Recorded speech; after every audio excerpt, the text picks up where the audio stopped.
Hello guys, good morning. Natatapos lang ng physical exam ko dito. Ang sarap talaga dito sa Japan. Share ko lang sa inyo ha. Tomate. Gusto ko lang i-share sa inyo ang isa sa nagustuhan ko dito sa Japan, kaya gusto ko dito tumira. Oo. Kasi alaga yung health namin eh. Wait lang ha. Ito, Saitama Health Promotion. Yan. Ito lahat yan. Yung tatlong bus. Diyan kami physical exam. Tapos mura lang. Oo.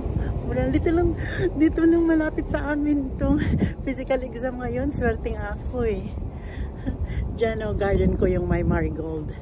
Ayan ang car ko. Oh, ang ganda dito. Swerte, malapit lang sa amin. Yan.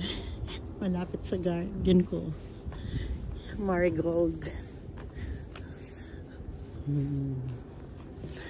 Oh, doon kami nag physical check up. Ito din ang garden ko. Tapos doon naman ang bahay namin. Doon. Tapos,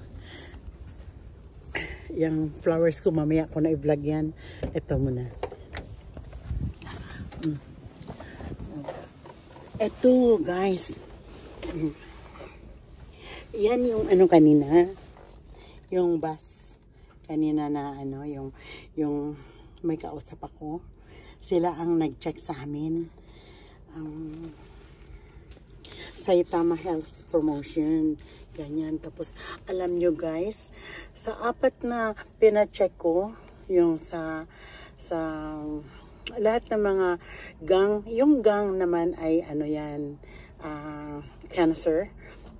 Lahat yan. Yan lang ang binayad ko, 1,400 yen lang. Yan. Kanina yung schedule ko, 9:55 AM. Tapos, katatapos lang a while ago. Yan. 11/13, November 13, di ba? Tapos hintayin ko na lang yung result. Tapos kung ano-ano pa yung mga ipapa-check mo, yan lang ang bayaran o. Yan mura lang. Kapag didiretso ka sa hospital, naku, 3 lapad mahigit yan.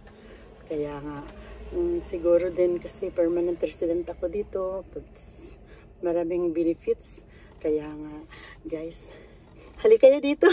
Dito na lang kayo manirahan. Kasi, halimbawa, kung magkasakit ka, hindi ka gaya dyan sa Pinas na hindi ka i-treat kung wala kang pera. Dito, gagamutin ka kaagad. Tapos, yun, kung wala ka talagang ibabayad, may pipirmahan ka na babayaran mo kapag may trabaho ka na.